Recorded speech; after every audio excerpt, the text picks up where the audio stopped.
Hello Commanders, welcome to the guide for Advanced Topics in Elite Dangerous Power Play.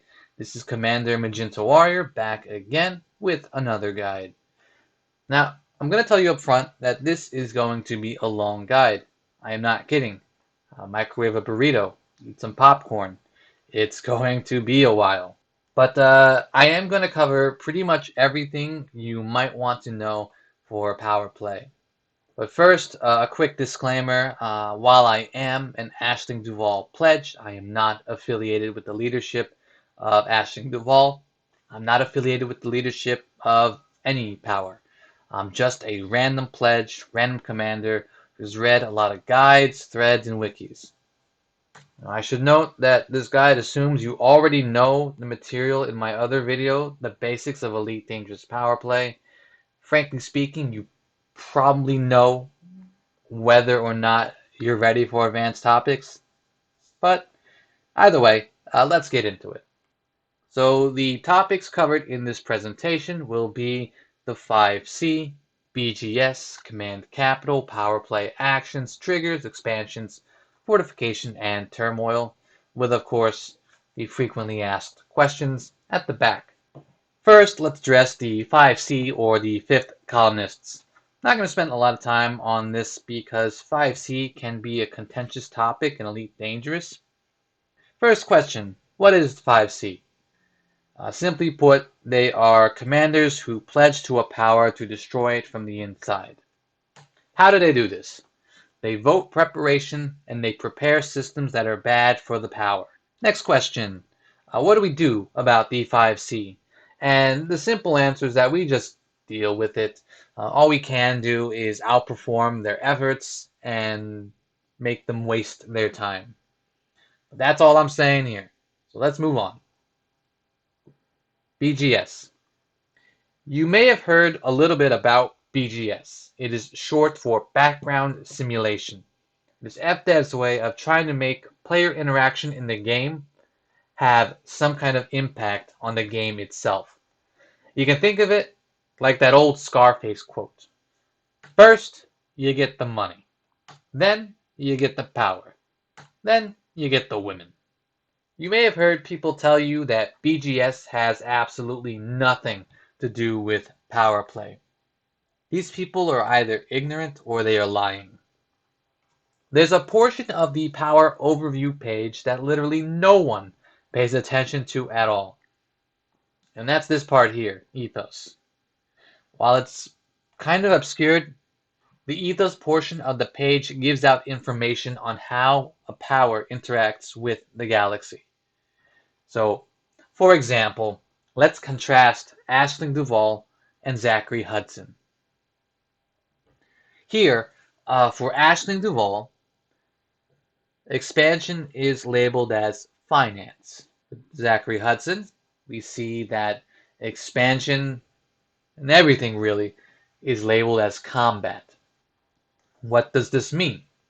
Well, for Aisling Duval, finance, our commanders haul materials from system to system when we expand.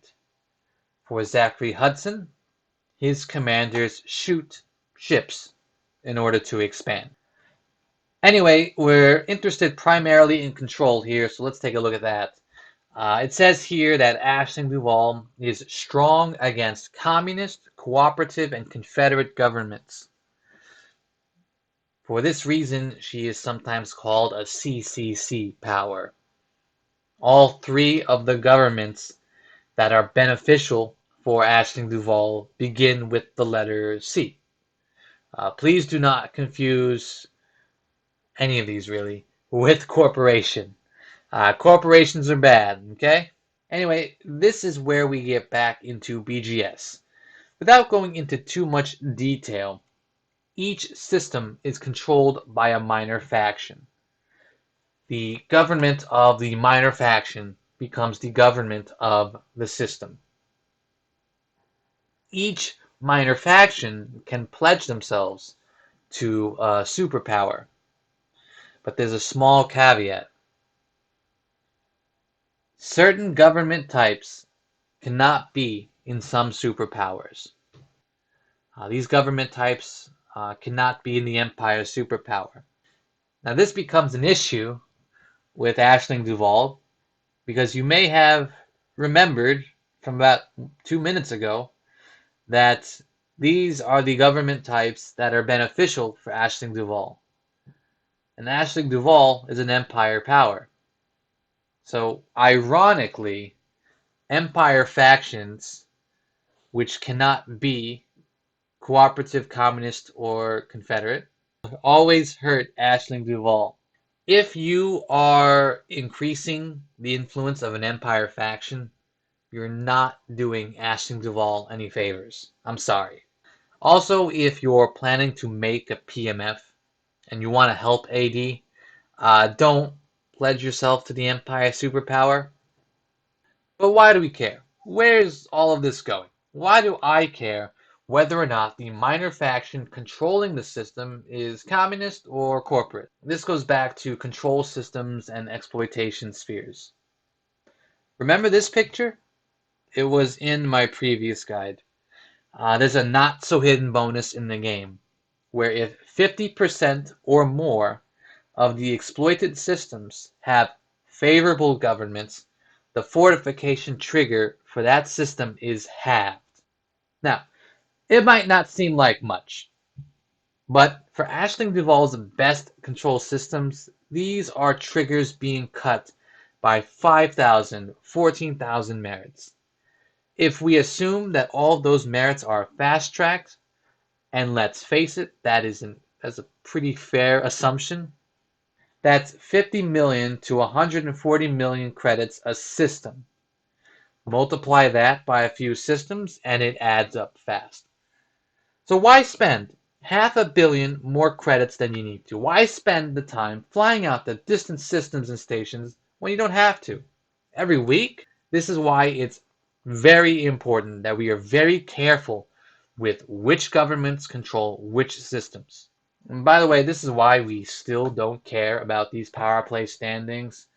All right, we really do not care about these power play standings.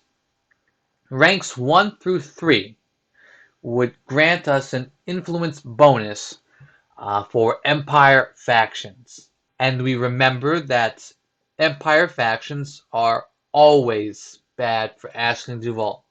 So really, we just do not care about being ranked 1 through 3.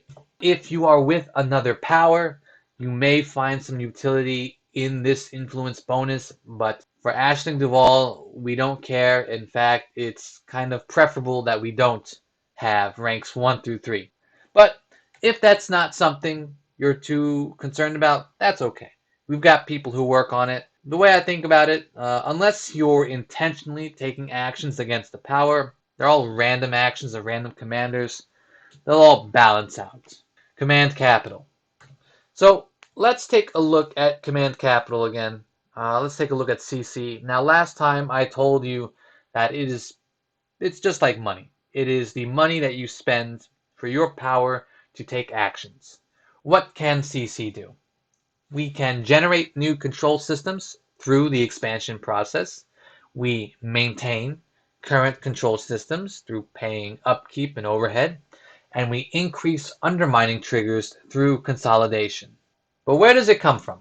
Where does CC come from? And last time I mentioned that CC comes from all populated systems within the 15 light-year exploitation sphere generated from a control system.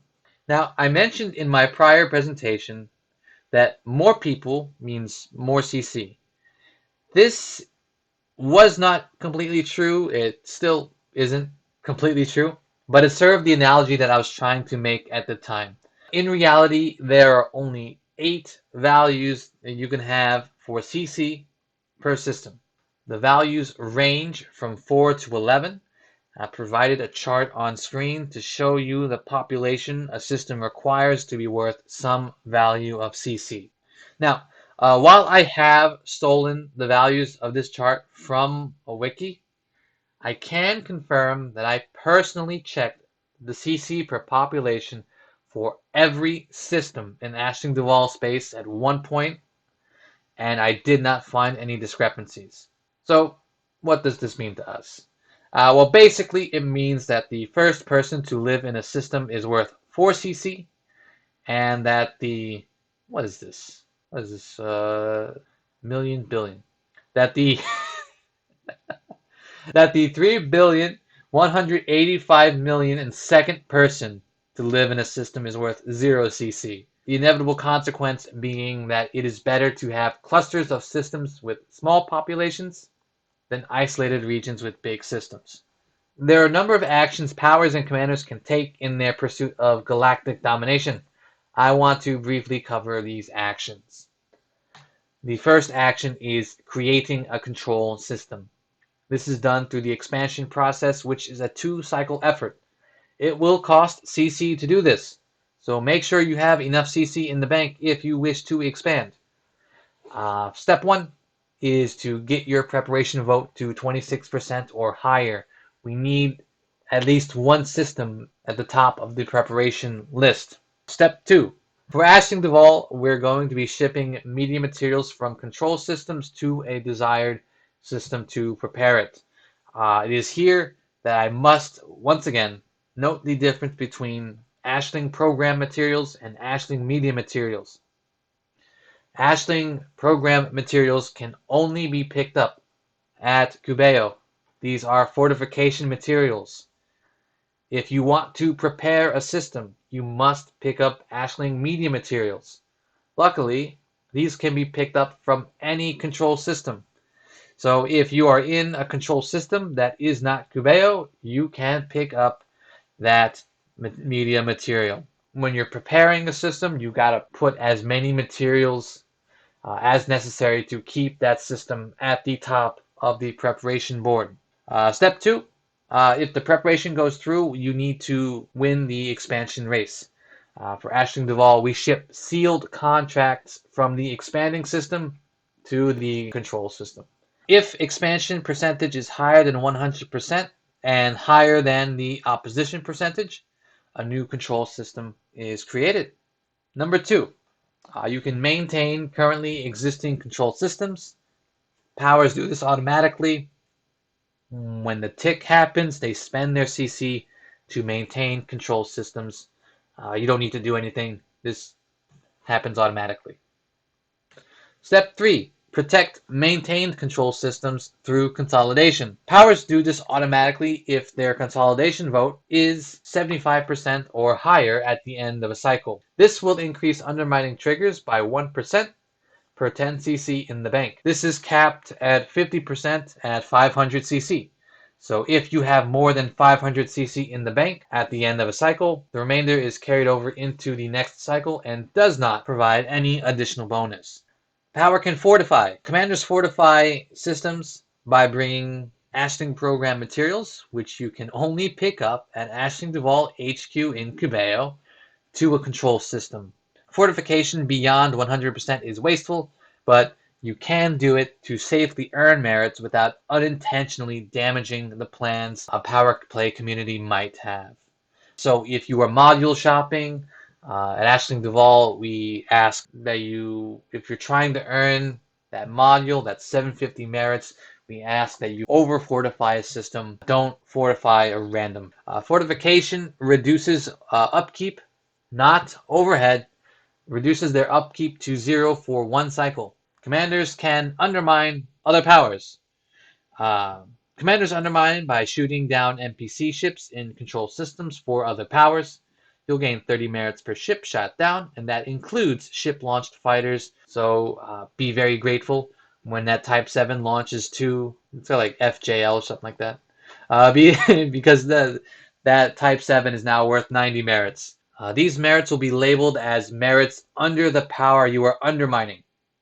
Okay, so if you're undermining Zachary Hudson, you'll see in your transactions tab merits for Zachary Hudson. That's okay. It's part of the plan. Don't worry about it. You need to return to your powers control system and turn in those merits. After you reach 100% undermining, no more undermining is necessary. Small caveat, shooting down ships from the same superpower will result in a loss of merits with your own. If you're an AD pledge, we are Empire, don't shoot down ALD, Aisling Duval, or ZT Zemina Torval ships. You will lose merits, you won't gain them. Opposition is the means by which powers prevent other powers from expanding. When a system is in the expansion phase, commanders from other powers have the means to prevent it. If a commander is from a different superpower, similar to undermining, they can shoot down NPC ships and turn those merits into a nearby control system to grant opposition progress. However, you are not done when you reach 100%, okay? Get as many merits as you can. We will talk about this again a little bit later. Now, I've mentioned the word trigger a few times now. Let's talk about what they are. Now, triggers are values that need to be reached for some action to take place. There are 3 or 4 triggers we care about, depending on how you count them.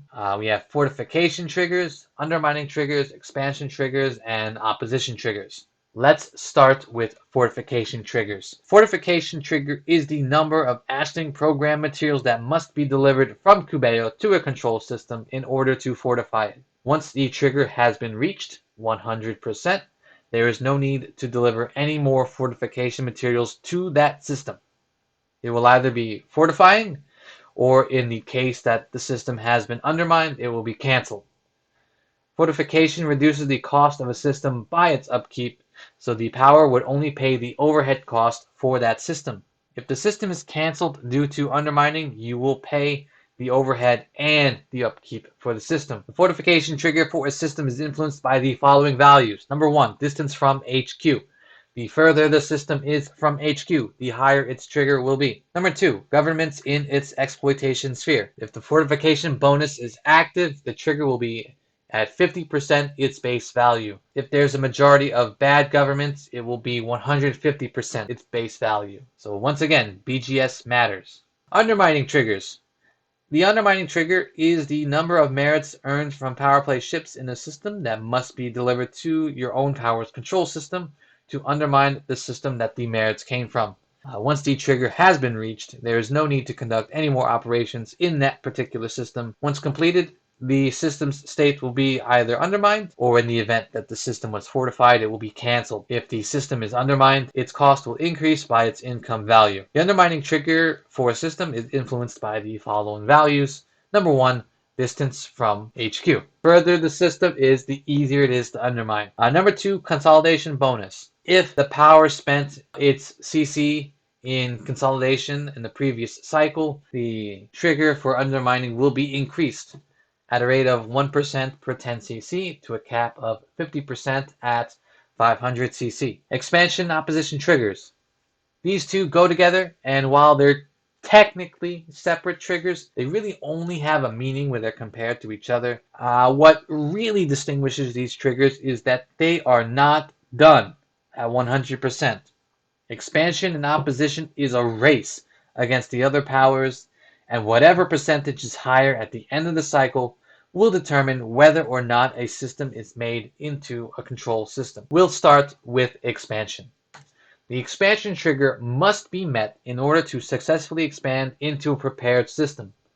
If this trigger is not met, then no expansion will take place. This is rule number 1. Rule number 2. Other superpowers may attempt to interfere with the expansion through opposition. We call this the foot race.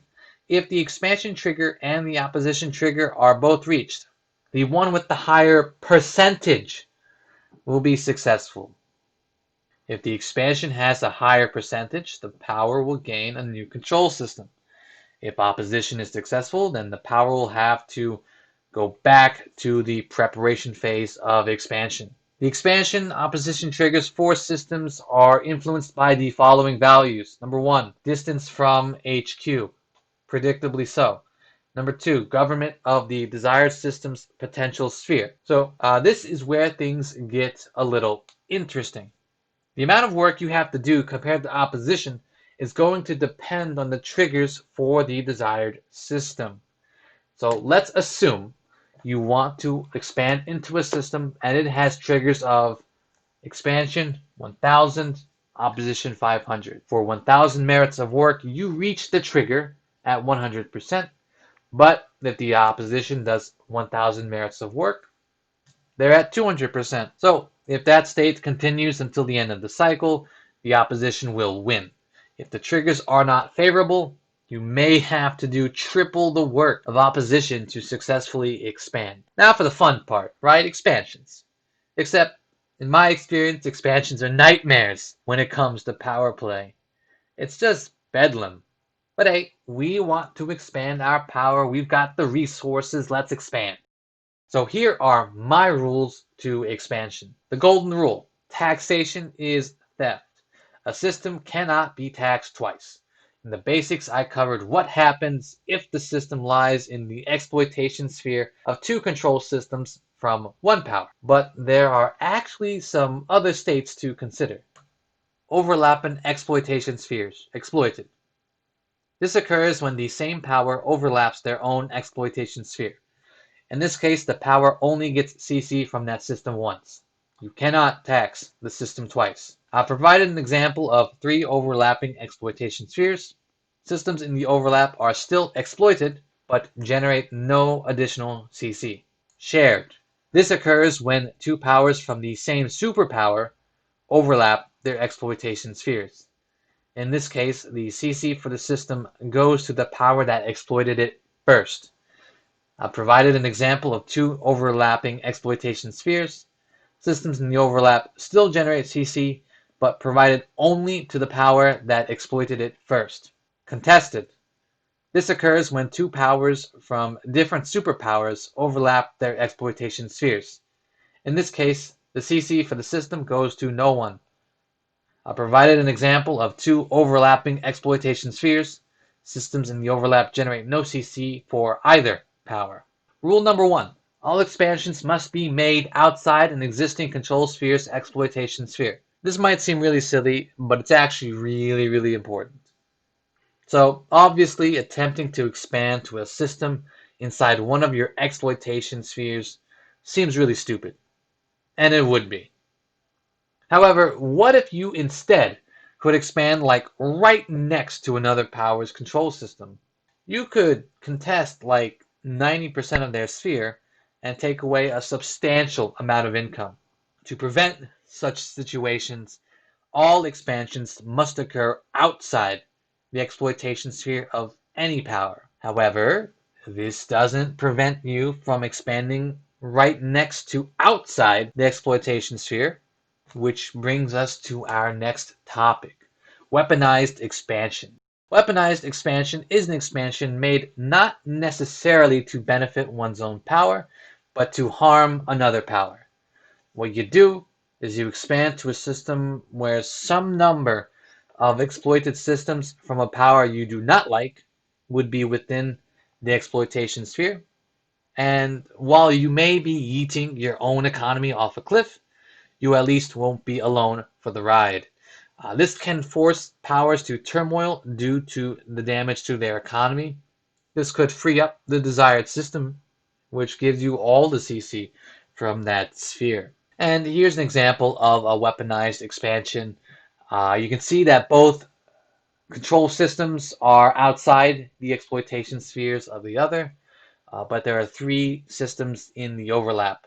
Neither power will receive CC from these 3 systems. To wrap this section up, we'll cover some special types of preparation. First is the prep blocker.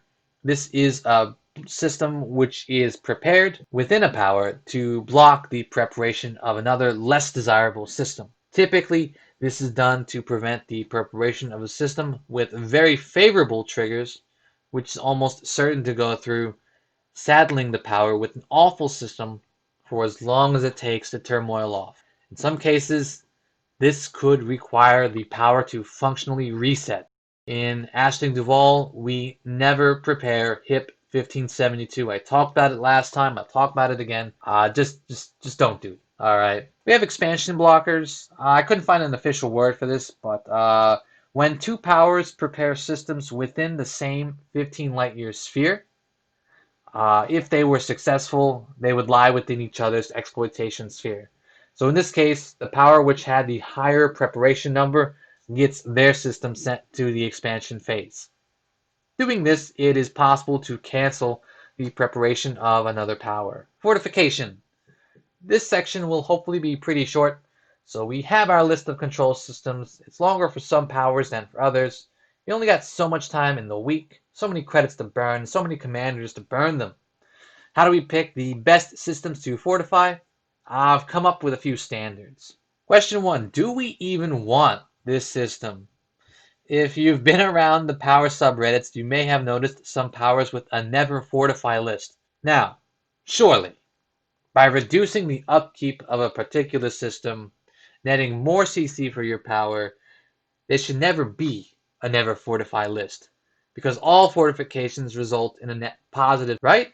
Well, no. If possible, we would like to drop that system rather than slowly sink underwater with that system. And the first step to do this is to not fortify it in the first place. More details to come soon, but the short version is if it's a negative system, maybe let that one go. Don't fall victim to the sunk cost fallacy. Question 2, how many credits am I going to spend fortifying this system? When looking at triggers, it's probably safe to assume that 95% plus of that has been fast-tracked. This comes at a cost of 10,000 credits per merit. So the question then becomes, is this the most efficient way to spend my merits for CC? It's better to spend 1,000 merits on 10 CC than it is to spend 5,000 merits on 40 CC. Question 3. How much time am I going to spend fortifying this system? Arguably more important than cost per CC. Since we're in the endgame here, we've got deep pockets. The cycle's only 1 week. It's one of the few consistencies in Elite Dangerous. Fortification materials must be delivered to a station. When you jump to a system, you will always pop out at the main star. Therefore, if the nearest station is 300,000 light seconds from the main star, you're going to be in Super Cruise for a while, spending a lot of time to fortify that system. Better to spend 1 hour on 50cc than 5 hours on 20cc. Disclaimer, obviously the use of carriers can obviate this issue somewhat. I haven't seen too many people do carrier fortification. In theory, there's no real problem with it since you can jump straight to the station, but I don't know. Seems like a stretch. Question 4. Is the system at risk? Are you at risk at losing the system? If you're low on CC, you may want to fortify some of those good systems so that they don't go into turmoil and possibly revolt, thus dropping valuable systems. I've mentioned the word turmoil a few times now. Turmoil and revolt is the process through which a power loses a control system. It spans 2 weeks, and it is one of the most important tools to strengthening of dying power. What is it? How does it work? Let's go. Ikimashou. So, when a power cannot pay its bills, one or more systems will go into turmoil. They will generate no CC, but still cost CC to maintain. They will spend 1 cycle in this state. If they are in this state 2 weeks in a row, the system will revolt and cease to be a control system. So I've made a flowchart here. I apologize that it's not the best, but I don't have tools to make a flowchart. So this is the best I could do for now. What happens when a power cannot pay their bills? Control systems for that power are ordered from highest upkeep to lowest upkeep. And it's important that you pay attention to that word, upkeep, upkeep. The power's most expensive system is put into the turmoil state, and its cost is added to the CC balance for that power. Is that power CC balance positive yet? If it's not positive, control systems are ordered from highest upkeep to lowest upkeep. The most expensive system will be sent to turmoil, and the process repeats and repeats. All right, if you can pay your bills, we're done turmoiling systems. We're good to go. After another cycle, if you still cannot afford the turmoil control system, it will revolt and no longer be a control system.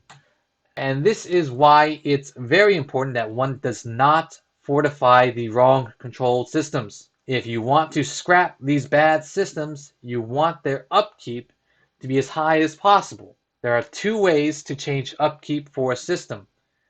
You can fortify it, reducing the upkeep by its base value, or you can undermine it, increasing the upkeep by the income of the control system. Allowing bad systems to be undermined makes it easier to turmoil. By the way, this is why you should also not randomly undermine other powers. You might make it easy for them to drop their bad systems. Let's talk about HIP 1572 because it's the hot topic right now.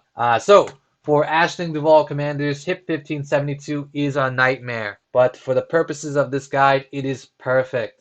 HIP 1572 has a review for pretty much everything that is wrong with this control system. So let's review. So HIP 1572 is very close to HQ. So its expansion triggers are very low, and its opposition triggers are very high. It is very easy to expand into HIP 1572. HIP 1572 would be a net drain on the economy, since we're guaranteed to pay at least 62 CC a week for it, the overhead. And the exploitation sphere it would generate would overlap several other currently existing exploitation spheres. The systems and the overlaps do not generate additional CC. It would have a very low upkeep because it is close to HQ. We talked about this. And since it's close to HQ, it'd be very difficult to drop via turmoil. So, once again, if anyone tells you to prepare or expand into HIP 1572, and you are a loyal Aisling Duval pledge, they are either ignorant or they are actively deceiving you. Once again, never prepare HIP 1572. And once again, I'm going to remind you, when in doubt, vote consolidation. This brings us to the frequently asked questions. All right, so power, superpower, minor faction, what is all this stuff? All right, basically, it's an order of hierarchy within the world of Elite Dangerous. The Federation, Empire, and Alliance are all superpowers, and they are the highest level of organization. Within these superpowers, there are significant figures who command large swaths of pilots. These are powers. Aisling Duval is a power head. Minor factions are either automatically generated or created by players, with the player ones being called player minor factions, and these are the organizations that control systems. I've made a visualization here. I hope this helps. It's the way I kind of think about it. Is it better to push the favorable government through BGS first, or just to try to fight through the triggers? In my opinion, it is better to just fight through the triggers. Getting control of a sphere can be a very lengthy endeavor, and while the desired system isn't under anyone's control, there's nothing to really stop another power from attempting to scoop it. I would say just fight through the triggers, do your best. Why do systems have different upkeeps and overheads? The upkeep for a system is determined by its distance from HQ. The overhead scales based on the total number of control systems the power has. However, the overhead has a cap at 62.1 CC when you hit 55 control systems. That means as you expand, formerly net positive systems can become lossy due to expanding overhead cost. Naturally, losing sisters would drive that overhead down. This also means that the value for a system to a power changes with respect to the location of their HQ. So if you're looking at, I don't know, Ross 98, it is worth something different to Zachary Hudson than it is to Aisling Duval. You keep nailing this stick to the order of the Trello and don't fortify control systems not on the Trello. Why? Does it matter? It absolutely matters. Doubt it will happen anytime soon, but should an opportunity to turmoil pop up, we want to make sure that the right systems turmoil in the right order. It's ordered by upkeep, and our most valuable systems are furthest from HQ. This means they have the highest base upkeep. If an opportunity to turmoil comes up, these most valuable systems are the most at risk. We can make it so that closer, less profitable systems turmoil first if we fortify the good systems, reducing their upkeep, and number two, allow the bad systems to be undermined, increasing the bad systems upkeep. Fortifying willy-nilly makes it difficult or impossible to turmoil the right targets. Please stick to the Trello. If the Trello has no fortification targets, over-fortifying a system at 100% will be harmless.